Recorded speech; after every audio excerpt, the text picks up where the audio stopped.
Just a quick reminder that I do now have a second podcast called Track Nerds, where I have guests on to discuss travel, exercise, and movies and TV. Check it out. Okay, enjoy the show.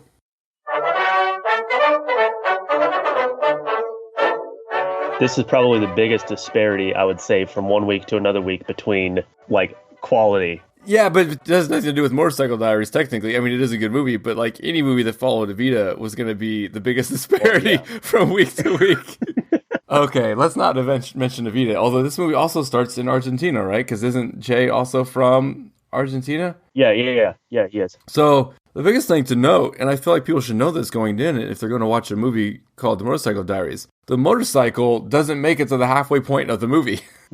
Yeah, which I had forgotten about when I went back, because I'd seen this before. Yeah. And then, I went back and I rewatched it. Got about an hour in, and they say the tear-filled goodbye to the motorcycle, and I'm like, I didn't remember this happening. What, they get rid of the motorcycle? Right. I even checked the timer. I was like, yep, they're not even at the halfway point in the movie of a movie called Motorcycle Diaries. But Che himself did write. Well, this is based off of the diary he was actually keeping during the trip, and that we see in the film. The movie didn't invent the title, I guess is what I'm saying. It kind of was tied to how they kind of saw this whole trip.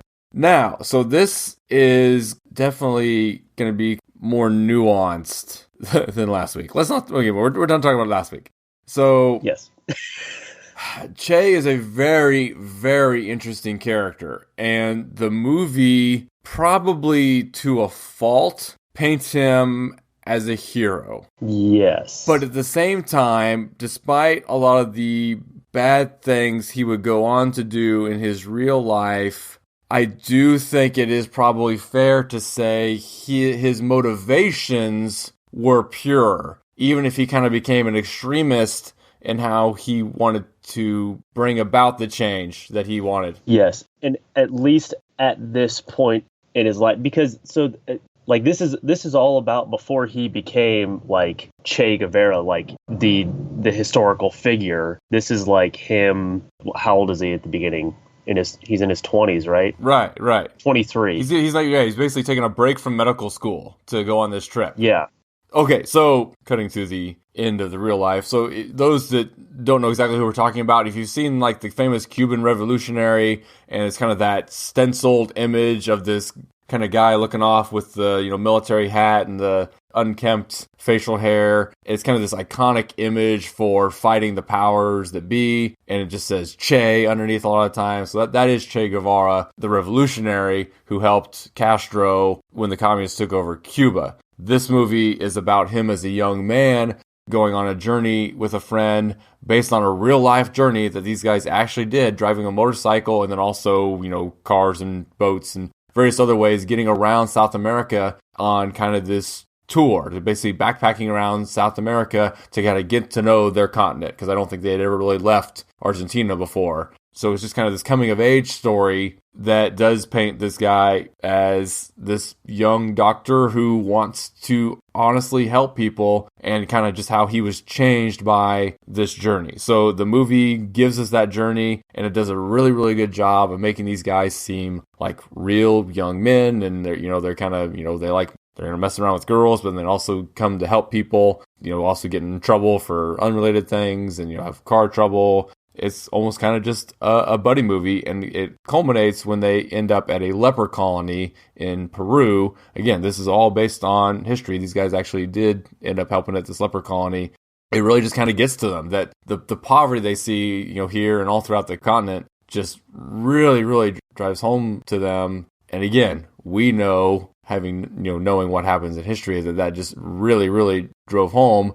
Che, you think about, again, having the communist revolution, because again, that's what he became super against, is people oppressing the downtrodden, and he wanted to fight for the downtrodden. And he does hint in the movie, again, you kind of have to know the history outside of this movie to really even notice the line, but he kind of just says that a revolution without violence can't work. And he kind of drops hints like that no, if we're going to change things, it's going to have to be violent. And the guy in the movie is not a violent guy. He, would hardly even get in a fight with people. They run away from fights. But Right. big revolution, he does basically say, nope, it's going to have to be armed. And we know that he does go on to, again, he was helping Castro take over Cuba. And again, we'll get into some details there because, again, I don't want to say his actions are justified. It's similar to what we talked about with the Middle East, where Middle Eastern terrorism that we've seen over the last few decades, you can't justify any acts of terror, but there are roots. But you can understand why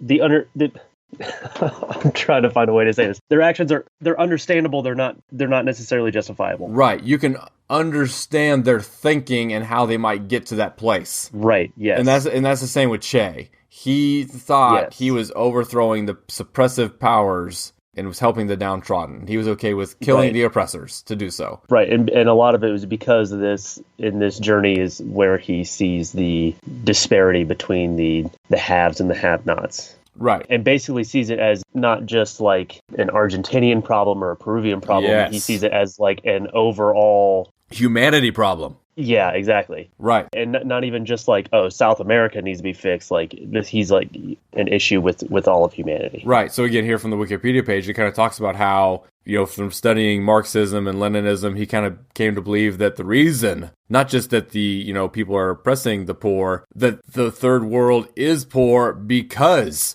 of imperialism and because of capitalism. And so the only solution in his mind to lift these people up is a big worldwide revolution. Yeah. So he kind of just went all over Latin America dealing with some of these things. And again, in his mind, people like the United States were the bad guy. So... Well, and at this point in time, in some places, kind of were. Yeah. We were doing it for our own self-interest, but that's just it. We were doing internationally illegal things to further our own interests, and the rules have maybe changed since then. And we've gone through periods of during World War II we were mostly the good guy, but then in the 50s we were a lot of times the bad guy. Yeah, a lot of exploitation of these countries where Guevara eventually became popular. Right. Okay. Yeah. So, like, for example, in Guatemala, we helped overthrow their leader because, again, it says, like, at the behest of the United Fruit Company that we helped basically regime change to help a business out. How is that the role of the government at all? So, of course, Guevara sees that and it's just like, oh, no way. And then he meets the Castros in Mexico and helps them overthrow a U.S.-backed Cuban dictator. Right. Who we were cool with because he didn't like communism. He played ball. Even though he was a dictator, he was an anti-communist. So yeah, he was basically our dictator. Right. Just like just like in Iran when we overthrow the democratically elected Shah because he didn't want to play ball with us. So we need to get rid of him and we put someone else in. Of course, then that leads to the revolution. Anyway, so then after the Cuban Revolution, Guevara kind of just continues. He kind of has an important role in their government there and kind of bounces around. And then ultimately, he was captured in Bolivia by, again, Bolivian forces that were assisted by our own CIA, and he was executed.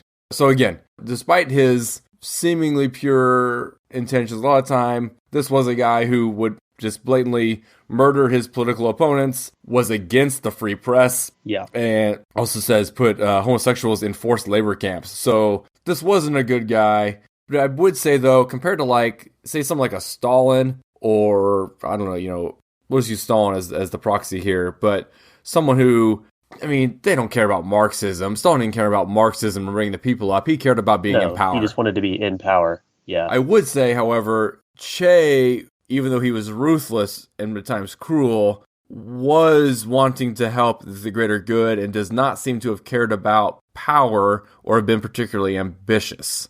And I think that's why he stands out as this, the symbol. And you can buy posters of Che on Amazon right now. Right. Yes, but also he never really had a large mechanism by which to institute policies where he could have maybe done even worse stuff.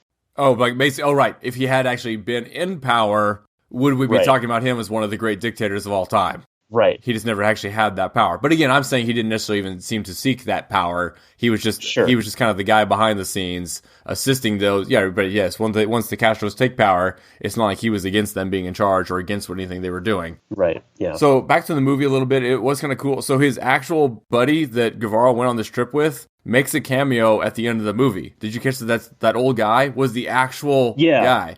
Yeah, it's oh my gosh, what's the dude's name? Alberto Jimenez, Yes. Yeah, who yeah, yeah. was a doctor and everything and a writer, and when he was young was a friend of Guevara, and he seemed to live a more kind of normal life after that, and was not the revolutionary that Che was, but they were friends when they were younger.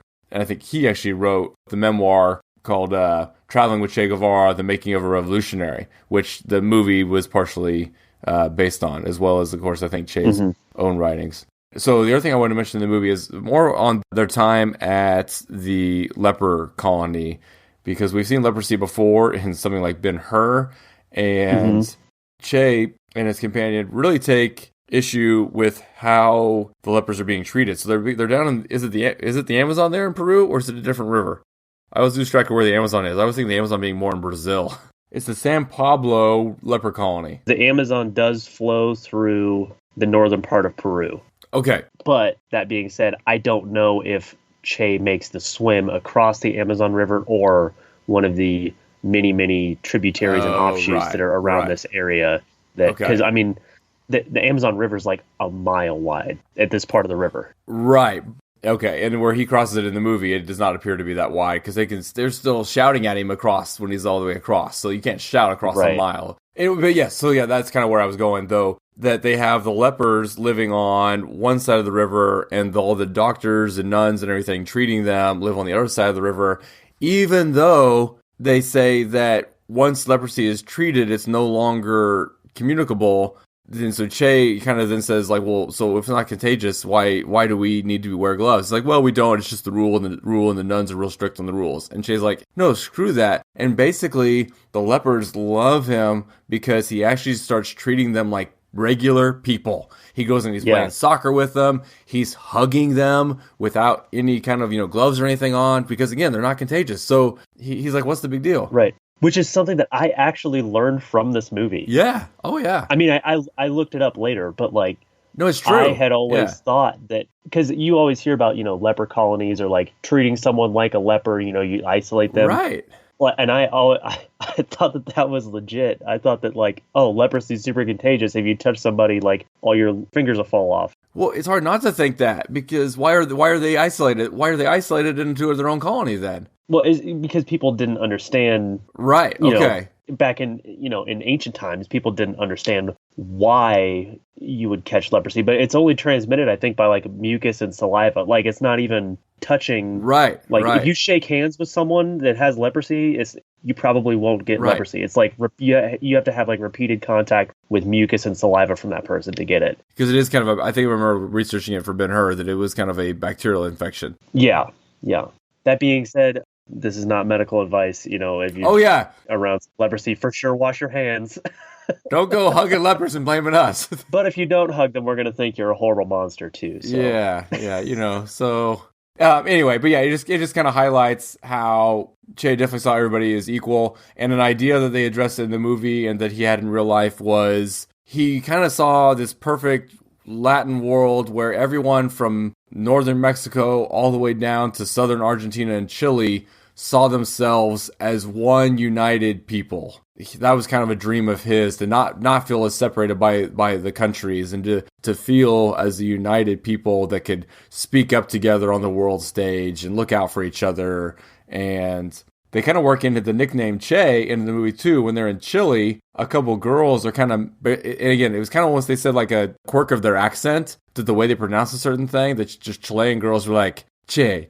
Like, I don't even know what word they were talking about. They kind of called them both Che. One of their dads calls them like Little Che and Chubby Che. And he calls, one of them is Fat Che and the other one is Skinny Che. Or something like that. And it's almost just kind of a joke about Argentinian accents within the Latin American world, is the way I understood it. So then when he's going all around Latin America and outside of Argentina, then everyone just kind of starts calling him Che. And so he's Che Guevara, as history would know him. And man, this might be another short one too. Yeah, the issue, it's not really an issue, but just because, like, the movie is about Che Guevara, but it's not about when he's doing the stuff that he's really known for. Correct. You know? Correct. And that even gets ahead of our timeline a little bit here, because what year did we say this was set in? Or I don't know if we did say, but yeah, this is set in 1952. So all this happens in 1952 when he's 23 years old.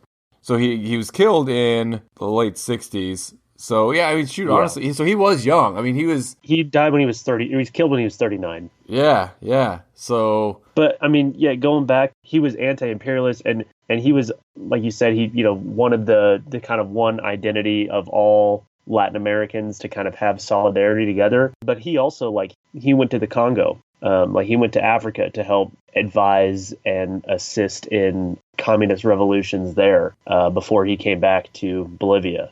So after Cuba, before Bolivia, he was in Africa. So I mean, he definitely saw the movement as a global thing and not just something that he wanted to happen in Latin America. Yeah, you almost wish if he had somehow been able to advocate just as successfully for non-violent means, he would have had a completely different life, and would have been viewed, and a different legacy too, probably. Yes, exactly, a different legacy for sure. Shoot, I mean, how is what he wanted that much different than what Gandhi wanted? But how Gandhi went about it, and Gandhi's character, night and day. And you can't argue with Gandhi's success compared to Che's then either, too. I mean, what did Che ultimately end up accomplishing? He put the communists in charge of Cuba, which, how good was that for the Cuban people ultimately? So what exactly is his legacy? But yeah, interesting character. I think the nuance, not just with Che, but just kind of highlights, I think, the nuance that exists with a lot of historical figures. And honestly, hey, people in your own life. Just everything is complicated. Don't paint people with a broad brush. We could almost make that the name of the podcast. Everything's complicated. That would be an appropriate subtitle for sure. Okay, so yes, thanks for listening, and tune in next week when we will deal with McCarthyism in the United States. And good night and good luck.